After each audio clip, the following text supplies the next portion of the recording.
Hanger में मौजूद हूँ और 230 सीटों के लिए 17 तारीख को वोटिंग है, लेकिन उससे पहले मध्य प्रदेश में चुनाव को लेकर क्या तैयारी है, अपने अपने दावे दोनों पार्टियां कर रही हैं, लेकिन सूबे के मुखिया की कितनी तैयारी है, जनता का मूड क्या है, आज यही जानने के लिए हम दिन भर मध्य प्रदेश के मुखिया यानी कि शिवराज सिंह चौहान जी के साथ रहेंगे। स्पेशल चुनावी कैंपेन उनके साथ हम कवर करेंगे और आपको बताएंगे कि प्रदेश के मुखिया की क्या तैयारी है। तमाम जो दावे हो रहे हैं उसको लेकर भी हमारी खास चर्चा होगी।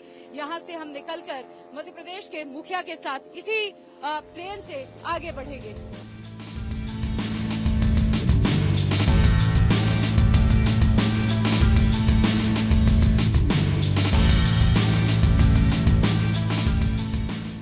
मध्य प्रदेश के मुख्यमंत्री शिवराज सिंह चौहान जी के साथ इस वक्त मैं इस प्लेन में मौजूद हूं और किस तरह से उनकी जनसभाएं हो रही हैं, मध्य प्रदेश में भाजपा की कितनी तैयारी है, इसी को लेकर आज हम दिन भर प्रदेश के मुखिया के साथ ही चुनावी कैंपेन करने वाले हैं। सबसे पहले तो सर आपका बहुत स्वागत है इंडिया टीवी पर। आपको भी धन्यवाद भी और आपका स्वागत भी मध्य प्रदेश में। जिस तरह से मैं देखती हूँ सुबह से आप का जो पूरा शेड्यूल है वो काफी व्यस्त होता है, लेकिन एक काम जो आप कभी नहीं भूलते, जब मेरी आपकी टीम से बात हुई तो मुझे इस बात की जानकारी मिली कि पिछले 2 साल से हर दिन आप वृक्षारोपण जरूर करते हैं। तो क्या ये सिर्फ वातावरण को संरक्षित करने का प्रयास है या इसके पीछे कोई और उद्देश्य है? सीधे हमारे अपने कर्तव्य है, आने वाली पीढ़ियों के रहने लायक धरती बनी रहे, पर्यावरण का संरक्षण हो, क्योंकि हम जानते हैं कि अगर हमने पर्यावरण ठीक नहीं रखा, आने वाले समय में धरती का अस्तित्व ही और धरती पर जीव मात्र का अस्तित्व संकट में पड़ जाएगा। और इसलिए मुझे लगा केवल भाषण देने से काम नहीं चलेगा, हमको खुद कुछ करना चाहिए, इसलिए मैं रोज पेड़ लगाता हूँ। चूंकि आपने भाषण का जिक्र किया तो पहले आप बने कार्यकर्ताओं के समर्थकों के भैया और फिर धीरे धीरे प्रदेश के मामा। आपने कहा कि मध्य प्रदेश मेरा परिवार है और मैं मध्य प्रदेश के परिवार का बेटा हूँ। भैया से जो ये मामा तक का सफर था काफी संघर्ष भरा रहा होगा, राजनीतिक रूप में भी और व्यक्तिगत रूप में भी। देखिए, पूरे प्रदेश की जनता से स्नेह, प्रेम और आत्मीयता और उसका मूल कारण है, मैं ये मानता हूँ, एक ही चेतना सब में है, सिया राम मैं सब जग जानी। ये भारत का एक मूल विचार है कि हम कोई अलग नहीं है, उसी चेतना के अलग अलग अंग हैं हम। और वो विचार जब मन में गहरी पैठ बना लेता है तो व्यवहार में भी हम कोशिश करते हैं कि हमारे जैसे सब है। सरकार में भी यही प्रयास किया कि सबकी भलाई के लिए काम करना है, क्योंकि सब अपने हैं। और बेटियों के लिए जो काम हमने किया, लाडली लक्ष्मी योजना बनाई, तो उन बेटियों ने मुझे पहले मामा कहना शुरू किया, तो धीरे धीरे मामा का सिलसिला चल पड़ा, फिर बेटों ने भी मामा कहना शुरू किया और धीरे धीरे अब तो बड़े भी मामा कहने लगे। अब बहनें, चूंकि अब लाडली लक्ष्मी से लाडली बहना तक का सफर हमारा महिला सशक्तिकरण का एक लंबा और बहुत महत्वपूर्ण सफर है। कन्या विवाह, 30% रिजर्वेशन पुलिस की भर्ती में, 50% रिजर्वेशन बेटियों और बहनों को स्थानीय निकाय के चुनाव में, 50% रिजर्वेशन शिक्षकों की भर्ती में, 35% रिजर्वेशन केवल फॉरेस्ट डिपार्टमेंट को छोड़ के बाकी सब नौकरियों में हमने दिया। अनेकों संबल जैसी योजना बनाई। तो महिला सशक्तिकरण का जो सफर हमारा प्रारंभ हुआ तो बहनों ने मुझे भैया कहना शुरू किया। आपने शुरू की 1 जून से जो योजना लाडली बहना योजना, ये जैसे कि हम सब जानते हैं, आपका एक ड्रीम प्रोजेक्ट रहा है कि प्रदेश की महिलाओं को कैसे सशक्त किया जाए, फाइनेंशियली उन्हें कैसे एक फ्रीडम मिले कि वो किसी के भरोसे ना रहे। लेकिन ये योजना भी जब बनी सवालों के घेरे में आई। कांग्रेस ने भी खूब सवाल उठाया कि जब चुनाव का वक्त आता है तो अब बहनों की याद आ रही है, 18 साल से सरकार में है, तब बहनों की याद क्यों नहीं आई? कांग्रेस के मित्र ये जानते हैं कि लाडली लक्ष्मी हमने बनाई 2006 में, तब चुनाव नहीं थे। कन्या विवाह हमने बनाई 2007 में, तब चुनाव नहीं थे।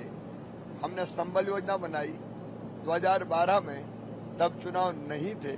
और संबल में भी हमने जो काम किया, बहन के बेटा बेटी के जन्म के पहले 4,000 रुपया जो गरीब बहनें हैं, और जन्म के बाद 12,000 रुपया, ताकि घर पर रहकर आराम कर सकें, पोषण आहार प्राप्त कर सकें, उससे लगा के एक्सीडेंट में कोई डेथ हो जाए तो 4 लाख, सामान्य मृत्यु पर 2 लाख, अंतिम संस्कार के लिए 5,000, ऐसी कई योजना बहनों के लिए बनाई, तब जब चुनाव नहीं थे। अब ये प्रारंभ से जो हमने प्रारंभ किया, बहन का और बेटी का सशक्तिकरण, उसी के सफर का एक महत्वपूर्ण पड़ाव है लाडली बहना। लेकिन इसमें भी सवाल ये उठ रहे हैं कि जब 18 साल से बहनों की याद नहीं आई, अब सिर्फ चुनाव के वक्त इस तरह की बहनों की योजना बनाई, संबल बहनों की योजना थी, बहनों के खाते में हमने पैसा दिया। बेगा भारिया शहरिया को 2017 में पैसे डाले हमने खाते में। तो ये तो उससे आगे का कदम है, लगातार हम कर रहे हैं, कोई ऐसा नहीं कि आज ही करने लगे। अच्छा, कांग्रेस भी आएगी तो वो भी वादा कर रही है। जब आपने लाडली बहना योजना जब आप लेकर आए तो उन्होंने भी कहा कि भाई हम भी सरकार बनाएंगे, आप हमारी सरकार बनवाइए, हम भी महिलाओं को पैसे देंगे, हम भी उन्हें सशक्त करेंगे। कहीं न कहीं हर बार जब भी कोई योजना आती है तो ये आरोप लग जाता है कि ये तो हमारी योजना थी, ये हमारी प्लानिंग थी और इसे चुरा लिया गया है।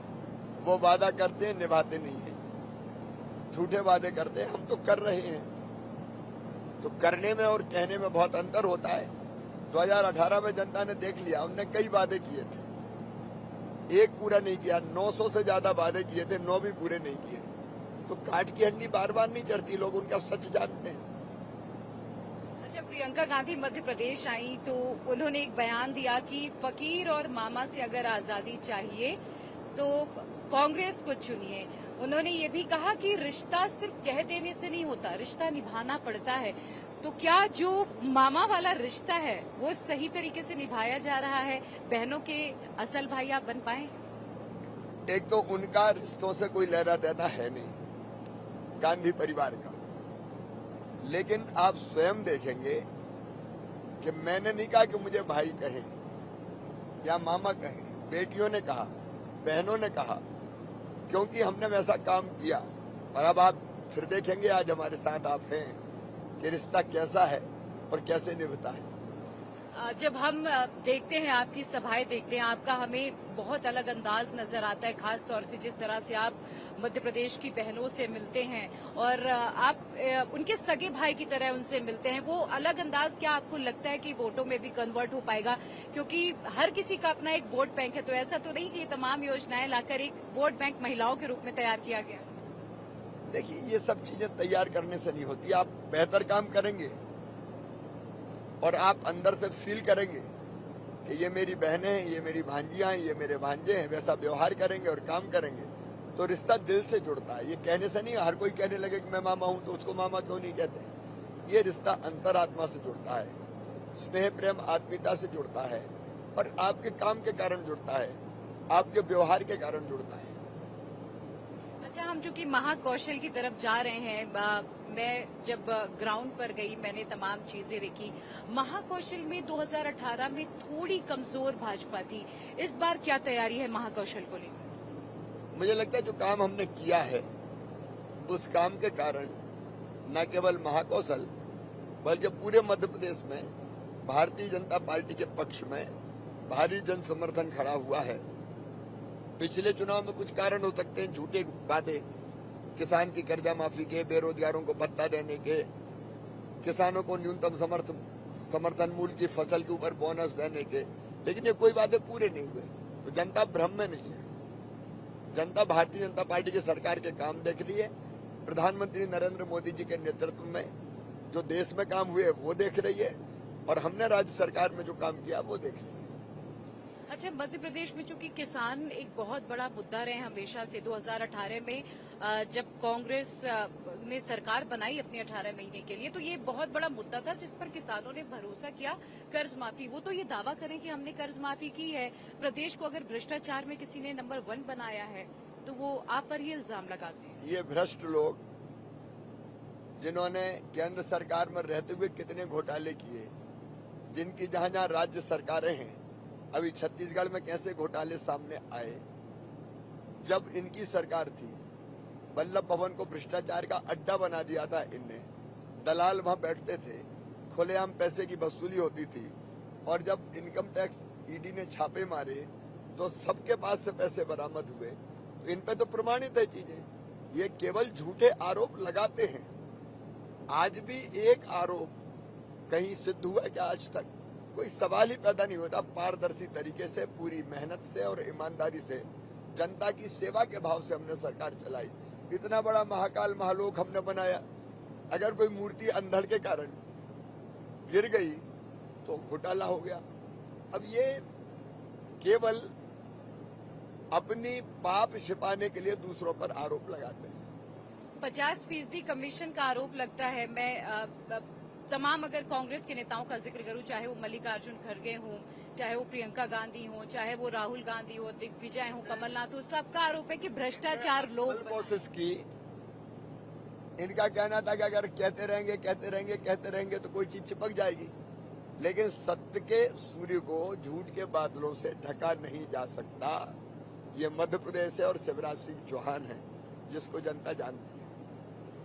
चूंकि सोशल मीडिया का जमाना है और आप जो कह देते हैं वो वायरल भी बड़ा होता है, और एक आपका डायलॉग बड़ा वायरल है इन दिनों कि मामा फॉर्म में है, चिंता मत करना, मामा फॉर्म में है। मामा कितने फॉर्म में है? नहीं, काम कर रहे हैं निरंतर, और मैं कहता यही हूँ कि जनता की सेवा के लिए हम दिनों रात खड़े हैं। इसलिए जनता क्यों चिंता करें? जनता की तकलीफें दूर करना, प्रदेश की प्रगति और विकास करना, समाज के हर वर्ग का कल्याण करना मेरा फर्ज है, मेरा धर्म है, और वो मैं कर रहा हूँ। इसलिए मैं कहता हूँ कि पूरी ताकत से हम काम कर रहे हैं। चलिए, मुख्यमंत्री जी के साथ हम लगातार बने हुए हैं। आज दिन भर हम चुनावी सभाओं को भी कवर करेंगे, वहां से जनता का रिएक्शन लेंगे, और जो जनता से हमें चीजें जानने के लिए मिलेंगी उसको लेकर भी हम सवाल करेंगे। इसी कड़ी में हम बढ़ रहे हैं आगे।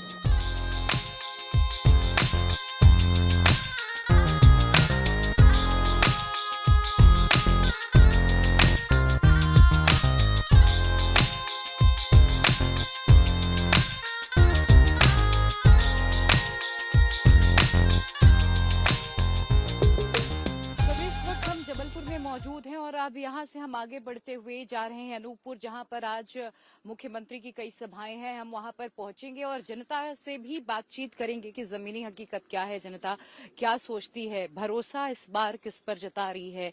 इसको लेकर भी हम आज मुख्यमंत्री से सवाल पूछेंगे और इसी कड़ी में हम आगे बढ़ेंगे।